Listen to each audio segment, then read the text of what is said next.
Hello, everybody, and welcome to another episode of the Ecko Chamber. I'm your host, J.ecko, and I am joined again by our illustrious guest, Miss Nat Nicole.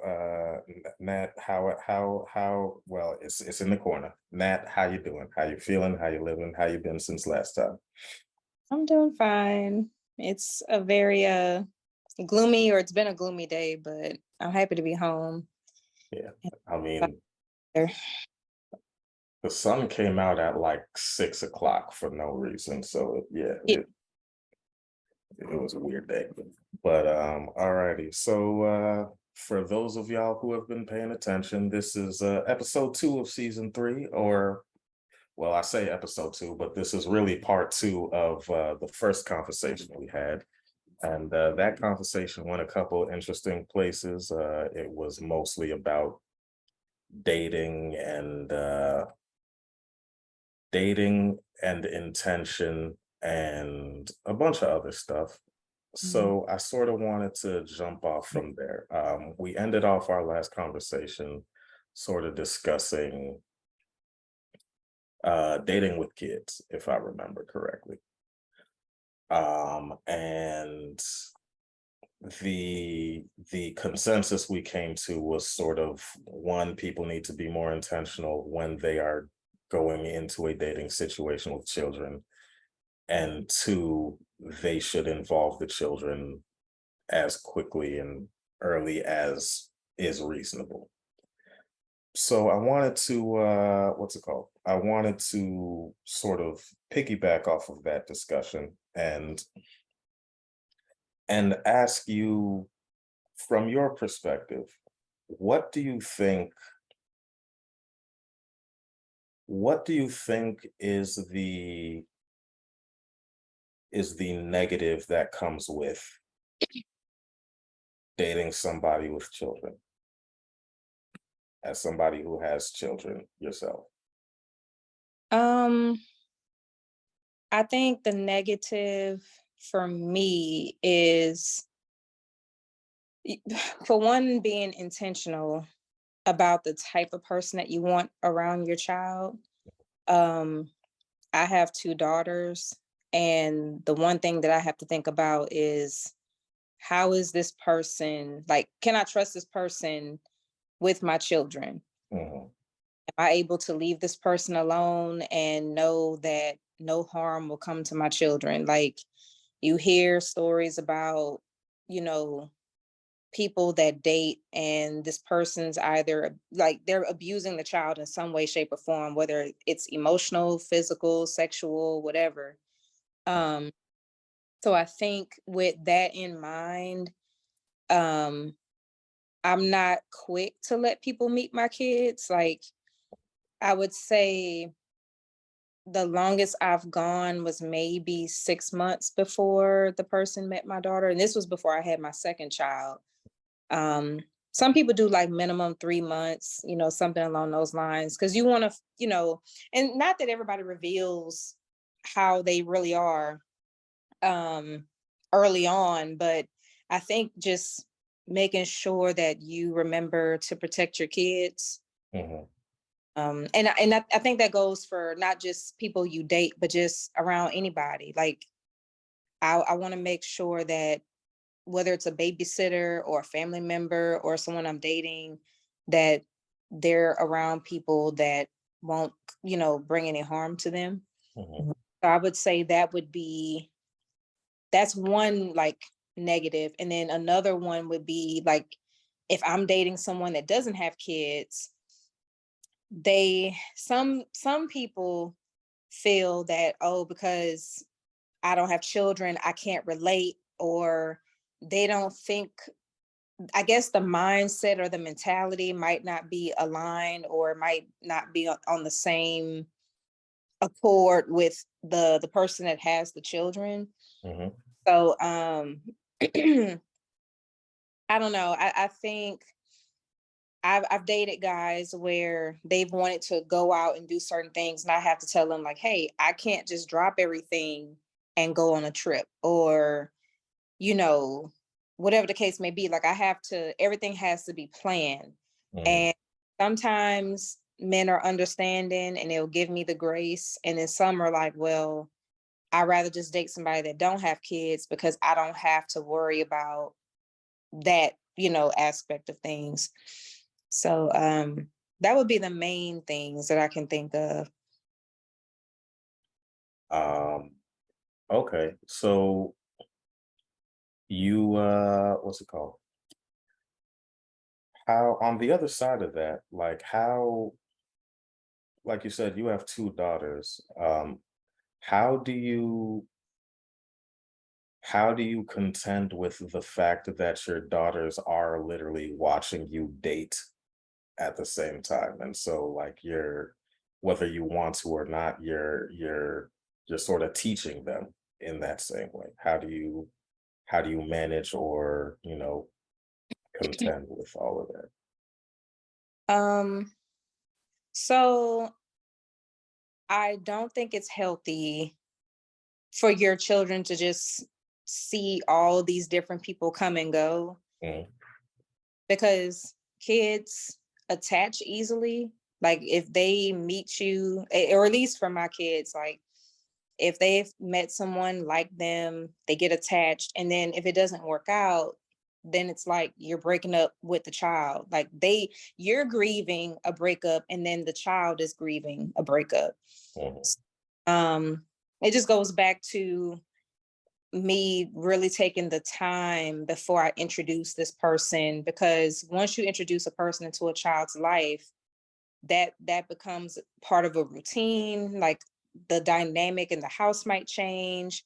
They get used to being around the person. Um, so with my kids, at least with my oldest, because she's a teenager, like I can sit her down and explain to her, because of what I got going on. Like she's seen me date mhm, like two guys since I divorced her dad. So she gets it. I've talked to her and explained to her, like, hey, I just, her dad's been with the same person since she was two. Whereas for me, I'm still figuring it out. Um, but what I don't do is have a scenario where she's waking up or coming home and it's like a different guy, like because that's something I grew up with, where I was just seeing just different men in and out my mom's life, or in and out like aunties like mhm, that. And because I just, when you have that dynamic, then that tends to affect a child, like in their own dating life. mhm, So I try to be open with her about, like, because she's asked, like, well, why you're not married, like why you're not, doing whatever. Because she sees that her dad has a whole different dynamic. mhm. And it's just, I'm still looking. I haven't found, like I said, I haven't found my king. So it's just, it is what it is. Yep. Yeah, it's a complicated. So I'm finding out the hard way that that it's hard out here in these streets. Yeah, as somebody who's also out here dating and trying to figure stuff out. Uh, Hmm. yeah, it's, I'd say it's interesting, but it's also depressing because like we mentioned last time, like there are a lot of lonely people out there, right? But I don't think anybody's interested in giving the other people who are just as lonely, who are out here struggling just as much, any grace in the situation where it's like, oh, hey, you're just looking for somebody to connect with too.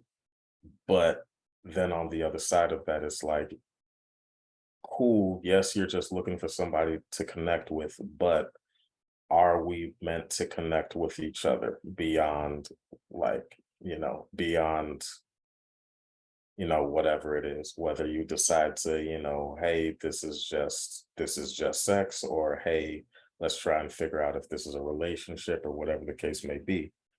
I think it's complicated. It's complicated and it's tiring is what I was. Yeah.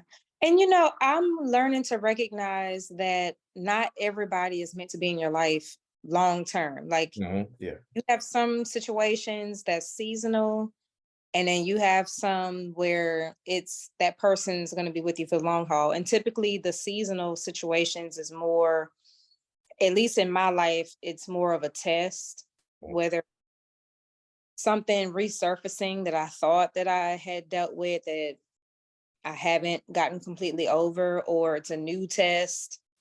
Um, I mean, it's all part of growth, and it's all part of figuring out what you want, because like I said, we're out here, we want something that's unconventional from what we were raised on. Mm. And it's trial and error. It's like learning how to ride a bike. Dating is literally riding a bike without the training wheels.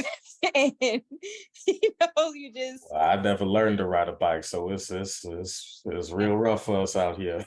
yeah. I mean, you're gonna have the moments where you think you got it, and then like some days it's like, no, I don't have it at all. So yeah. All right. So on that other side of things, you said dating is like riding a bike. So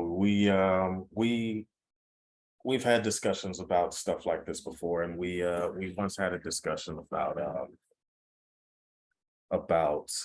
uh how relationships start, how we actually enter into relationships, and and the so actually speak on that a little bit, because you had an interesting take, if I remember correctly. How relationships start. Yes, how we start relationships. um I mean, for most people, or at least what I've heard over time, is a lot of times people might meet at work. It might be like Don't do that.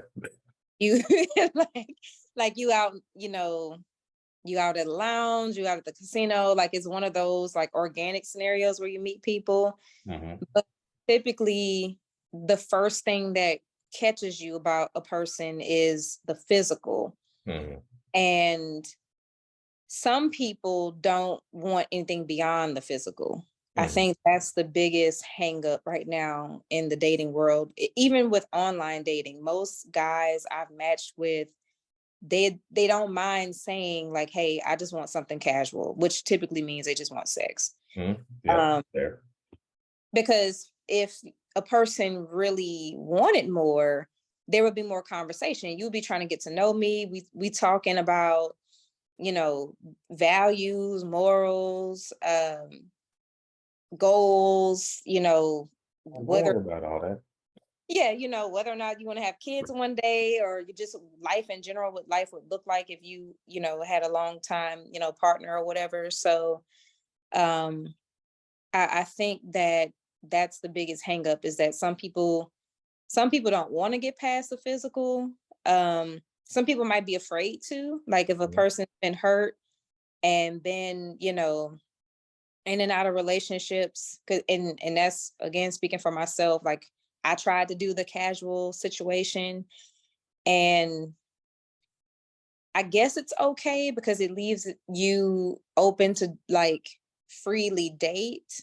Mhm. But at some point, even though it starts physical, at some point somebody catches feelings. And Yep. then when someone catches feelings, then what do you do? Because the relationship doesn't really have substance outside of just, okay, y'all have sex. But you can have sex with anybody. Like when it comes to a connection, that takes work.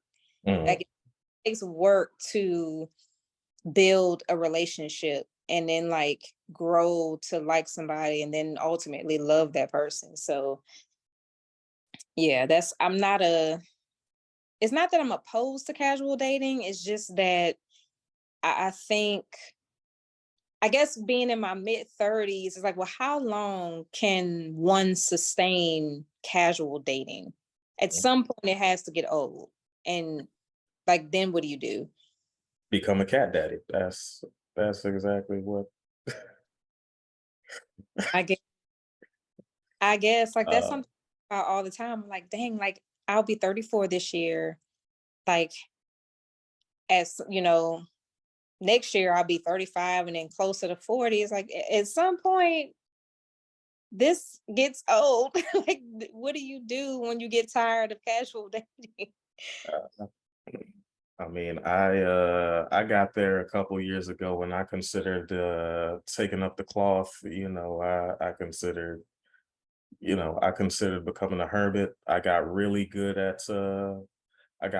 fit for a quick second. It's just but from the other side of that, the casual relationship part of it, then um spinning off of it slightly, what are your thoughts then on something like polyamory, or no, not polygamy, but yeah, polyamory.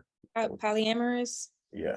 Um, I had somebody like talk to me about that, and he gave me a whole. You would have thought he was like a car salesman the way he was trying to pitch this lifestyle to me, and I guess some. So what he told me was Hmm. that. um, Sorry, my phone is like 20%.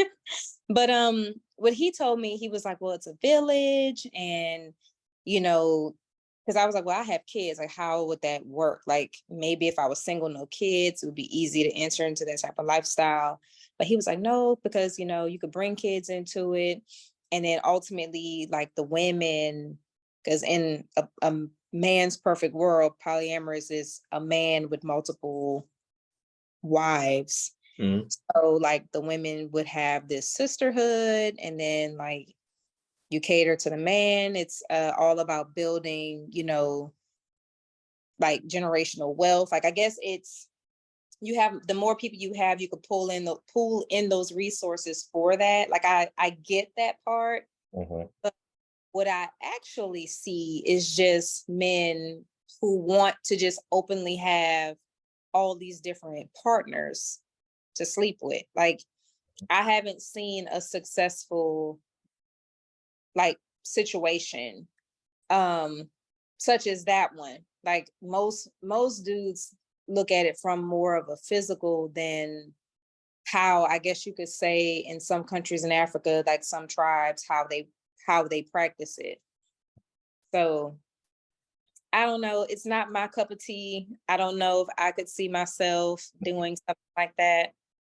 Because in my mind, I guess I kind of think on the physical aspect of like, okay, well, you have all these options. You could literally go from one room, each woman got a different day of the week. So what happens if we decide that we want to have something different? Then, so I guess that's just how my mind works. Okay, so then let me ask you this then. All right, if it was the other side, if you could create your ideal polyamorous situation, what would it look like? Um, See, I see your wheels turning. She's like Denzel interest, probably have a mix of like men and women, maybe. Okay, all right. I would probably I think it would have to be fair across the board, I Okay. guess. Mm. All right.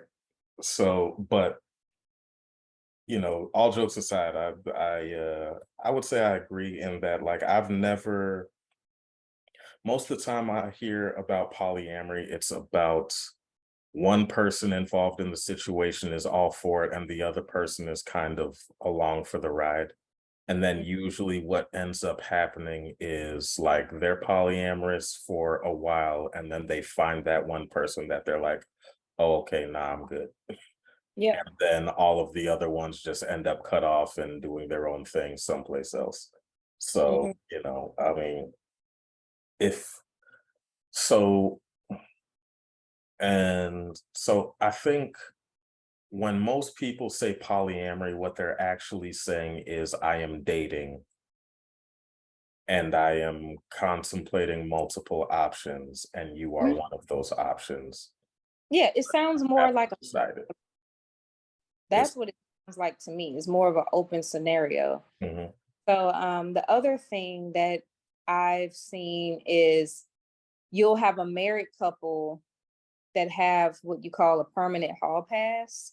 Mm, So they are free. Like if they decide they meet somebody else and want to explore something, whether it's sexually or say, not that their partner is lacking something, but maybe your wife doesn't like to go hiking and you meet someone who does like to go hiking.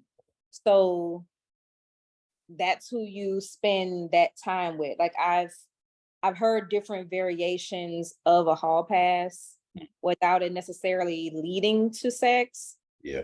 Um, but I also think you have to be careful with that because even if you're not sleeping with somebody, I think once you emotionally connect to somebody else, like then I think it gets a little weird.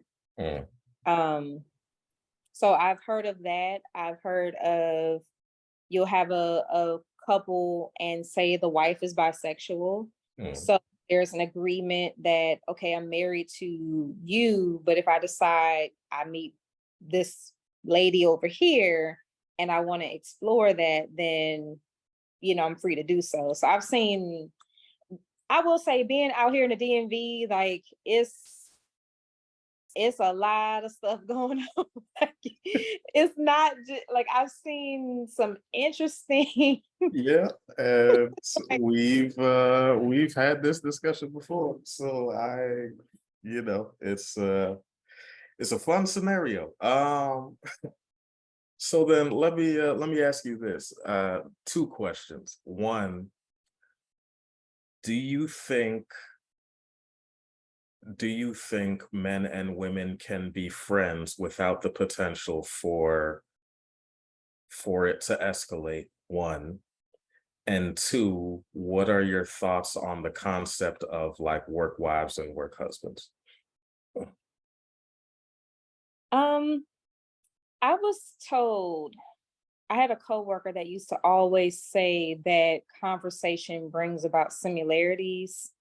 Mhm, And not that a man and a woman can't be friends and have a strictly platonic scenario. mhm, Uh, I think in order for that to work, there has to be boundaries. mhm. So I guess you can say I've had quite a few work husbands throughout my throughout the time that I've been, employed. Mhm. I've had quite a few scenarios where I've had the work husband that was buying me lunch or, that was doing that. We were just cool like that. But yeah, you have to be careful, especially if people have their own, if they're married or they have their own relationships outside of work. As far as work wives, work husbands, same thing. Because typically that's a platonic situation. Like I've been part of that, and I also see it where I work right now. People that have been working where I work for years, that's been around each other, they're comfortable with each other.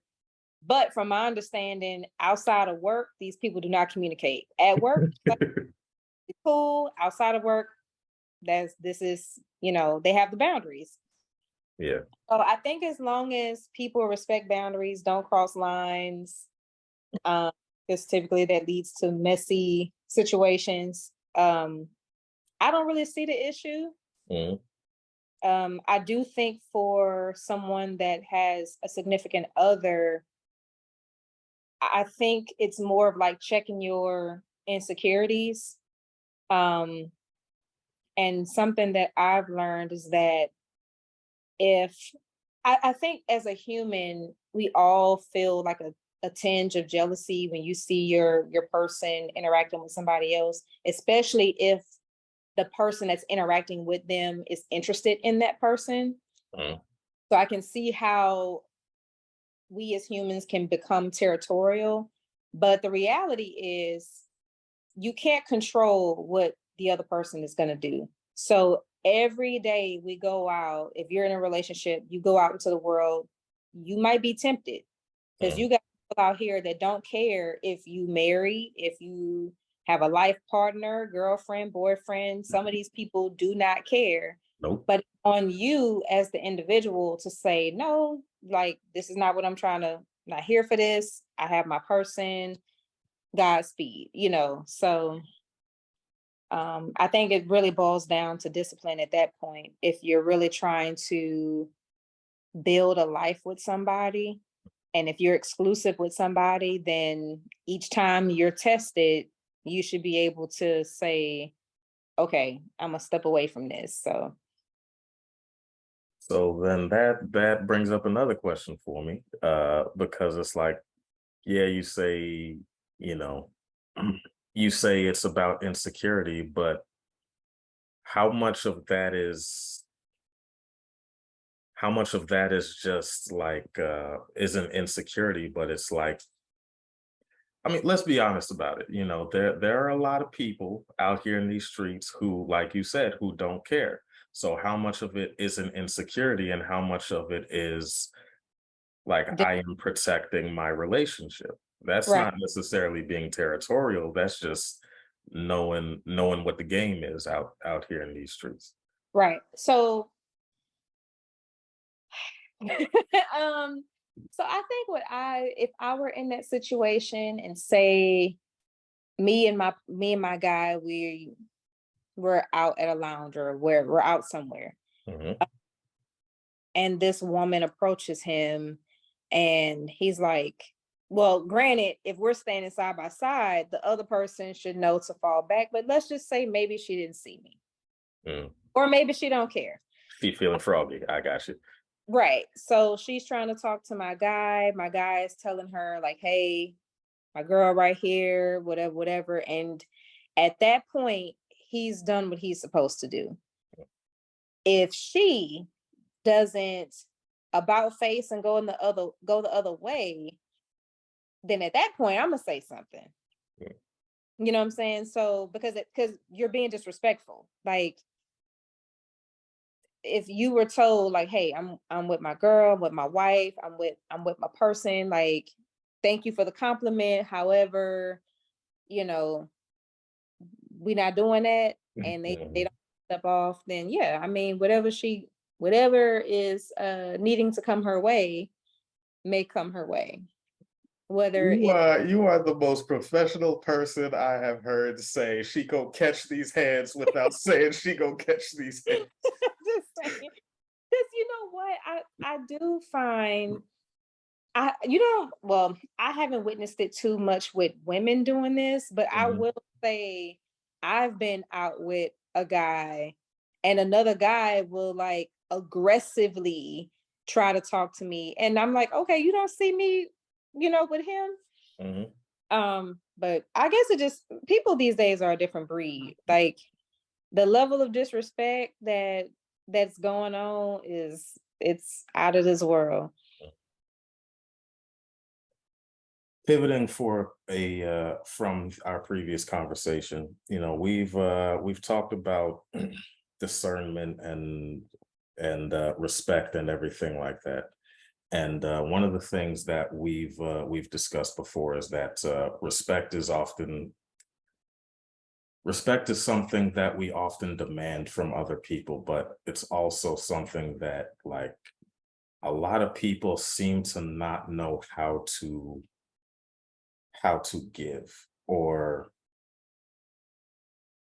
uh I guess the better way to word it is, it seems like a lot of people will ask for respect but aren't willing to do the things necessary to earn it. Hmm. And where do you think, to me, that's something that comes from, like, upbringing, core values, that type of stuff. But for those people who, it seems like they didn't get that. Like, I don't want to say that they didn't. For those people who it seems like they are lacking in that area, that level of just what you give is what you get, sort of, that sort of understanding. What are some of the things, like, because you are, um I don't think I'm saying anything I shouldn't in saying that you are part of the military. And so, respect, respect, honor, all of those values, those are big things for you guys. But for Right. the civilian, for the I told you earlier today I've seen it in you, and I have a lot of respect for you because of the type of person you are and the type of the actions I've seen you take. But for those people who just can't get right, for lack of a better term, what are some, because there are people who, the whole point of these conversations, the whole point of the reason why I wanted to do podcasting and everything like that was to get people to a place where they could strive for that level of respect, that level of that those internal values that breed that type of person. So what are some things that you believe people can do to foster that in themselves, to build that internal thing that's like, all right, this is the type of character that I want to have, as opposed to just demanding it without doing the actual work. I think that person, for one, has to want it. Um, I think people like that, it could have been childhood trauma. It could have just been growing up in unhealthy or seeing unhealthy relationships, seeing unhealthy ways to communicate, not seeing how to respect people, or just for lack of better words, just some people just didn't come up with morals. Like they just were not taught how to survive and thrive, in the world. And I think it just starts with wanting better for yourself. And what does that mean? For me, it means putting yourself in the room with like-minded people. So if you're wanting to elevate as an individual, like in terms of just respecting others, um, I think the company you keep has a lot to do with that. For me, my upbringing, like I didn't always see the healthiest ways to communicate. Mm, Um, you have some people, I won't say most because that's loose, but for people that cheat, for people that do certain things, typically it's because they grew up seeing that kind of behavior. mm. If you are wanting to not be like that, then you have to put yourself around people who don't behave in that manner. Um, so respect, is down to, respect you have for yourself. So that's in how you carry yourself, how you dress, how you speak. Um, if you want people to take you seriously, like you kind of have to not that you can't be who you are. It's just that you have to grow. Like we're like plants. Like you have to grow and learn and take in life experiences, seek the knowledge, whether it's a podcast or a self-help book or getting a mentor. There's different, avenues one can take if you're trying to change a certain narrative about yourself. But it does start with wanting it for yourself first, because anybody can want better for you, but if you don't want better for yourself, then you tend to not make the best decisions. Like they say, hurt people. Mhm. So that also means admitting that, okay, I've said things I shouldn't have, said or done. Um, so I think it starts more like internal. Like you got to do internal work if you're trying to change who you are as a person. I would agree, but so let's go for the mentorship, from the mentorship perspective. Like, so a lot of people will say, hey, find a mentor, get in the room with like-minded people. But then there are a lot of people out here who are very quick to write other people off. So how do you balance that? Um, that's a good question because I will say that I'm guilty of doing that. Um, I feel like the older I get, the less patient I'm becoming with people. Mm, Because you can say that, oh, I'm a product of my circumstances, but at some point you have to take accountability and say, okay, I can continue to be a product of something, or I can take whatever steps that's needed to be better than whatever. So um that's a tough one. I think it just depends. I think I know that there are some people that may have done things and they want to change, and because it, say it's a family member or co-workers or whatever, like if you have a reputation for being a certain way and then you try to turn over a new leaf, some people might not believe it. Some mm, people may not want to stick their neck out for you. I think it's just one of those things where if trust was broken or if trust was never established, then that person is going to have to work for it. It's just it's tough, but that's the reality of the situation. Like I do believe that there's always someone out there that's willing to say, hey, I see you, like let me help you. Um, so I don't think that all is lost, but I will say, I guess it just depends on the scenario. Where for some people, yeah, it's easy for somebody to just say, hey, I found a mentor, I'm doing this, I'm doing that.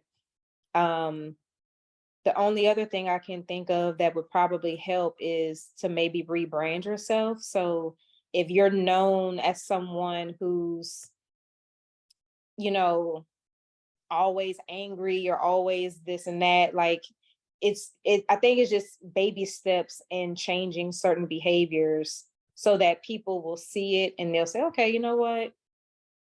I see that they're starting to deviate or they're doing something different. So then people start paying attention. And then usually what will happen is a person might get the buy-in and have find the mentor. Someone might seek them out and say, hey, I noticed or I've seen your growth. It just depends. I think it depends on the person. Um, but I mean, we're not perfect. So I think everybody has the opportunity to rebrand and just start over and start fresh. And at least for me, I've had people come into my life that have helped me along the way. So, and it just be random. A lot of times it just starts with a random conversation and then it just kind of goes from there. mhm. So we were talking about we just talked about mentorship. So I want to take it to the opposite side of the spectrum. Um, because one thing I'm starting to see as I get older is yes, there is you can take steps to rebrand yourself to make yourself better and all of that sort of thing. But the other thing that I'm seeing is that oftentimes we whether we intend to or not, we create our own monsters, so to speak, right? Hmm. So even when we're trying to do the right thing, we can end up hurting people. We can end up, for instance, like, oh, you're trying to do better for yourself and you're trying to you're taking steps to grow, to improve and all of that sort of stuff. And oh, actually, no. What's it called? Have you seen Creed 3? No. It's a hard transition, I know. Okay, actually, no. I'll go with a show that you have seen, Snowfall, because you've talked to me about this show before.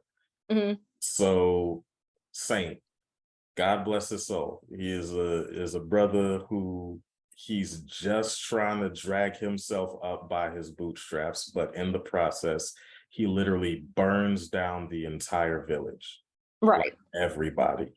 Hmm. So what do you say to those people? Like, because from his perspective, and even though I say his perspective, I will say our perspective as well, because let's be real about it. As audience members, we were right there with him, just like, all right, brother, do your thing. Go ahead, drag yourself up. So from that perspective, like, how would you say you have found ways to take a step back and look around and be like, oh, I'm actually doing more harm than good, or I am hurting people? Because I think that's ultimately where people mess up. It's like, yes, you can try and improve yourself. Yes, you can try and grow. Yes, you can try and improve. But then when you not to say that you're wrong or anything like that, but when you do start cutting people off, when you do start, cutting the fat, cutting the dead weight, and start trying to elevate, those same people can sometimes come right back in and cut you off at the knees. So how do you, or those same scenarios, so how do you balance that? Or how would you say you have balanced that for yourself? Um, I think it's just understanding that it's lonely at the top. Mm. That's something that I was told, like when I started to make rank in the military, I was told it's lonely at the top because as you elevate or as you make it through the ranks, like I'm enlisted, so the highest I can go is chief, which is an E9. And the higher you go, the smaller the pool gets. Like everybody's not meant to be a chief. Mhm. Saying like you have some people that are meant to be leaders. You have some people that can be leaders. You have some people that are followers. And typically for someone who, like say like him, Saint, Mhm. what you're talking about is like he was trying to elevate, he was growing, he had his village with him, but then among the ranks you had the jealousy, you had people wanting to steal his spot, and at some point you do have to cut the fat. At some point you do have to walk away and say, okay, you know what, we've this is the end of our journey. I'm going to continue to go my way and you're going to go your way. For me, it's hard because I do think about people that I've grown up with. I was like real tight with. Mhm. Once we got out of high school, like we kept in touch for a little bit, but I've noticed, or at least for me, the life that I want wasn't necessarily what they wanted. Like I have some friends, they're literally partying every single day still, mid-30s, getting sloppy drunk every day. Like they're still stuck on that high school mentality, living in the moment. And not that there's anything wrong with being in the moment, but you also have to be realistic and understand that you can't continue to do the same things and expecting a different outcome. So it's hard as you start to grow as an individual, especially when you started out on a shaky foundation. Mhm. And the hardest thing about growth is having to sit and reflect and think about things that you've done, especially if you hurt people. Yeah. And that's hard. Like that's something that I deal with all the time, and I kind of go through the motions with it because um when you realize that you could have forever changed the trajectory of someone's life based on an action or words, it's almost debilitating. Like it's Yeah. crippling when you start to think like, man, if I wouldn't have said that, like this wouldn't have happened. Like so it's hard. It's not, I mean, the only thing or what I tell myself is that ultimately I'm human. People make mistakes. I think it's better to understand where you went wrong and do the reflection and strive to be a better person each and every day. I think that's what really helps me like navigate life. Because if you sit in the past and it festers, it will get to you mentally, and it does make it hard for you to continue to move forward. But for me, I always say, the past has happened. I made choices that I should not have made. And all I can do is try to make better choices, try to be a better influence when it comes to my kids or family or whatever the case may be. Because there's always somebody watching. There's always, whether it's, a child or a coworker or someone, like we all are connected in some way, shape, or form. So anything that you say and do, it always influences someone in one shape or another. Um, so yeah, it's just, growth is hard. Yeah. That's the main thing that people have to understand, is that growth is hard. It's hard.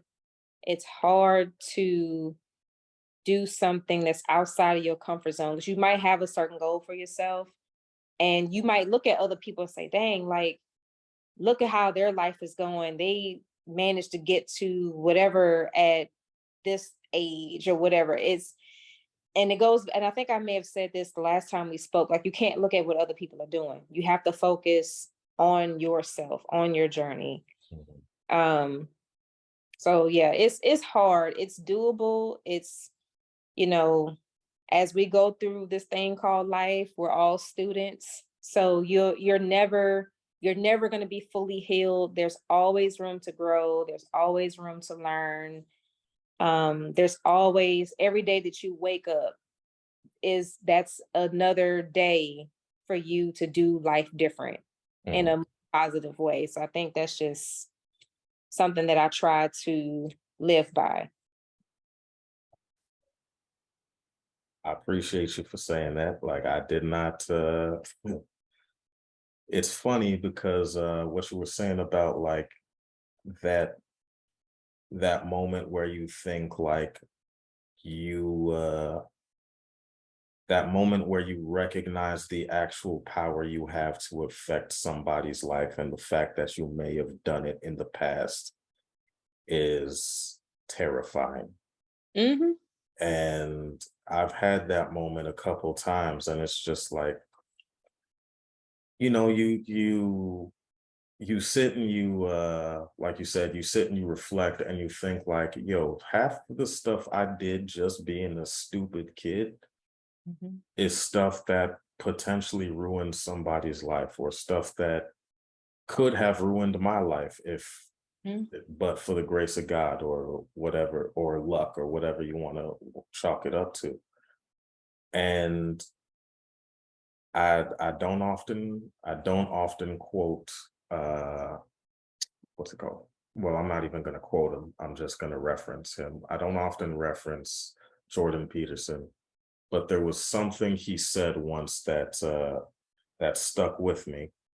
Hmm. Um, and he said he was having he somebody asked him a question once, and the question was essentially, how how do you reconcile when you realize like you said you do have this elevated position and you do have this knowledge or this information, and and it seems like everybody else in the world doesn't know the thing, and you wish with every part of your being that you could sort of like forget or just go back to like, oh no, like ignorance is bliss sort of thing. And how do you reconcile those two instincts, the instinct to grow and the instinct to like, i don't want I don't want this responsibility, I don't want this weight, I don't want any of this thing. And the thing he said was, at that point, what the thing we should be taking refuge in that elevation. We should be running towards the mountain. At once we realize that, we should just continue running towards the mountaintop. We shouldn't try and turn back around and go back to that place of ignorance, because even when you get there, you've changed at that point. You can't sit in that place anymore. You Yep. can't you can't sit back and just not do anything. And Mm. if you do that, you end up ultimately, like, it eats at you and it kills you inside. So, like you said, you end up in this weird limbo state where it's like, I could go forward or I could go back, but the second I go back, I realize, like, I can't be here anymore. But Mhm. getting any further forward is like the climb only gets, yes, there are things that make it easier, but the climb only gets harder the higher you get. Right. And so it's sort of like you can't sit in the middle, because if you sit still, you start sliding backwards. Yep. Or And or people will pull you back because you have people that might realize your potential before you see it. yeah. Hmm. And that's when you have jealousy that manifests. That's when you have resentment that manifests. That's when you start seeing people dropping out of your life. Hmm. Because again, you may not know what's happening, and it could be subtle changes. It could just be all of a sudden you're not going out the way you were going out, instead of you, or at least for me, for a while, like I wasn't really watching like reality TV. I wasn't really entertaining, the stuff that was going on around me. I was like starting to read more. I was starting to like, I just got into like a lot of like motivational type stuff, self-help type stuff, like doing things, excuse me, of that nature. And you can always tell people that's for it, and then people that don't really know what's going on, they usually make their little comments and stuff. And like I said, it's subtle changes. Like when you can no longer hold space with somebody that you normally would kick it with, like it's no longer the same. Typically that relationship is just going to fizzle out. And I know for me, like when you talk about going up the mountain, um like once you have that awareness, um it's hard to go back, because then it's like, why would I sit and be the person that I was when I already know who I can be on the other side? um so for me, like, I know I would say my journey started more like 2015ish, when I started to really start thinking about things I was doing, and how I was living, stuff like that. And the world just starts to look different to you. Like just certain things that you were into before, is just certain things just don't appeal. Um so yeah, it's like I said, growth is hard. It's hard. I think if it were easy, everybody would do it. You have some people, it might take them a lifetime to get it together. And then, I mean, you got some young kids out here that the way that some of these kids think, it's on a whole different scale, just how they see the world and how the type of relationships that they have and stuff like that. So I do like to see that there's a greater awareness um, in how you treat people, because ultimately that will benefit you when it comes to relationships, whether it's family, romantic, friendship, platonic, whatever. So um yeah, it's a hard road. It's a hard road. You're gonna be constantly tested. You're gonna have your setbacks.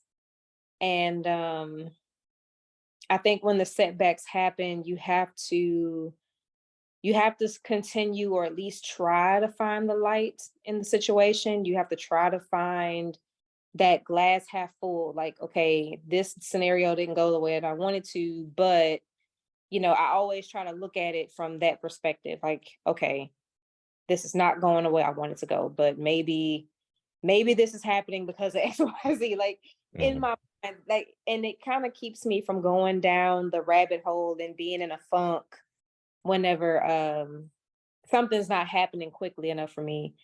So so yes, I get you on that one. Right. On that note, I think that is a perfect place to leave this right now because I don't feel like there's a good place to spin that off with anything. Mhm. Um, so what's it called? So yeah, I appreciate you again for being willing to do this with me. Thank you very much. Um, we struggled up top, but we finally made it happen. I gotta, so it's bothering me that my iPad is not working. Like I'm about to be troubleshooting for the rest of the night. Like this is Don't do this. Don't do this to yourself because this is so for those of y'all who don't know, we both worked in tech together and troubleshooting was a thing we did, and we would both be there for hours just trying to fix a problem. So, ma'am, get, go to bed, okay? Just leave it alone because you will be here. The problem gonna be there tomorrow. Is gonna be here. So yeah, I'm upset. I'm like this because the whole time I'm staring at my phone, I was like, this would look so much better on my bigger screen. But it was still good. Good conversation. Definitely appreciate you for having me once again. So it Mhm. was good. But all righty. If you could please tell the people where to find you again. So Twitter, you can find me by searching Soulful Rebel. Instagram, you can find me at netnicole_19. All right. And I am your host, J.ecko, J.ECK0 on Instagram. I ain't got Twitter, so don't look for it. And I am also on Facebook at J.ecko. So thank y'all for listening. Appreciate y'all. If ain't nobody told you they love you, I do. Take care of yourselves. Peace. Bye.